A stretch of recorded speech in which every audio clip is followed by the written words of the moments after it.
Evangelho de Mateus, capítulo 9. Jesus entrou num barco e atravessou o mar até à cidade onde morava.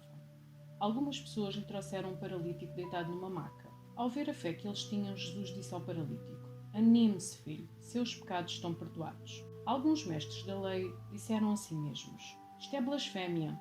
Jesus, percebendo o que pensavam, perguntou: "Por que vocês reagem com tanta maldade em seu coração? O que é mais fácil dizer? Seus pecados estão perdoados ou levante-se e ande?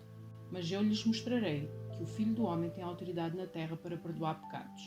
Então disse ao paralítico: "Levante-se, pegue a sua maca e vá para casa." O homem se levantou e foi para casa. Ao ver isso, a multidão se encheu de temor e louvou a Deus por ele ter dado tal autoridade aos seres humanos.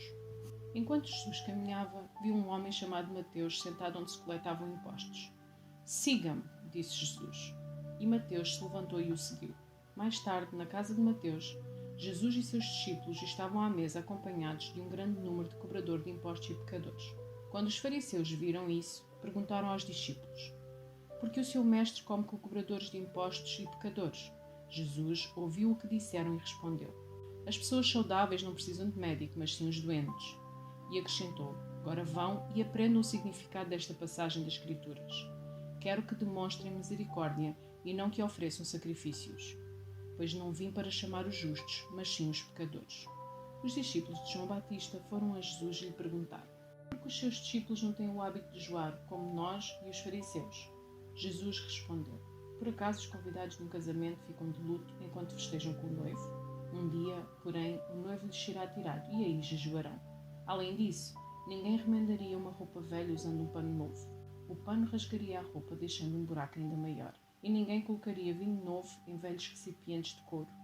O couro se arrebentaria, deixando vazar o vinho, e os recipientes velhos estragariam. Vinho novo é guardado em recipientes novos, para que ambos se conservem." Enquanto Jesus ainda falava, o líder da sinagoga local veio e se ajoelhou diante dele. "Minha filha acaba de morrer", disse. "Mas se o Senhor vier e puser as mãos sobre ela, ela viverá." Então Jesus e seus discípulos se levantaram e foram com ele. Nesse instante, uma mulher que havia 12 anos sofria de hemorragia se aproximou por trás dele e tocou na borda de seu manto, pois pensava: "Se eu apenas tocar em seu manto, serei curada." Jesus se voltou e, quando a viu, disse: "Filha, anime-se, sua fé a curou." A partir daquele momento, a mulher ficou curada. Quando Jesus chegou à casa do líder da sinagoga, viu a multidão agitada e ouviu a música fúnebre. "Saiam daqui", disse ele. "A menina não está morta, está apenas dormindo." Os que estavam ali riram dele. Depois que a multidão foi colocada para fora, Jesus entrou e tomou a menina pela mão. E ela se levantou. A notícia desse milagre se espalhou por toda a região.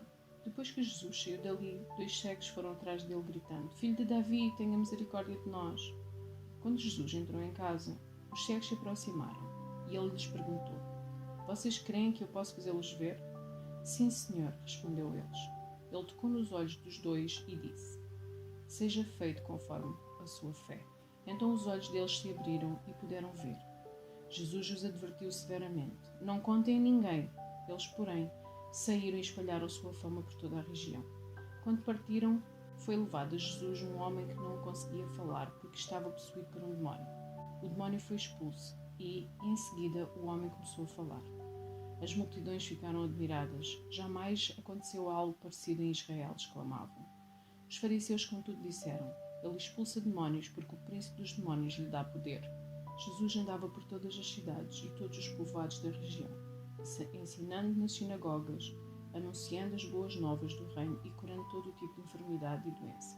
Quando viu as multidões, teve compaixão delas, pois estavam confusas e desamparadas, como ovelhas sem pastor. Disse aos discípulos: "A colheita é grande, mas os trabalhadores são poucos. Orem ao Senhor da colheita, peçam que Ele envie mais trabalhadores para seus campos."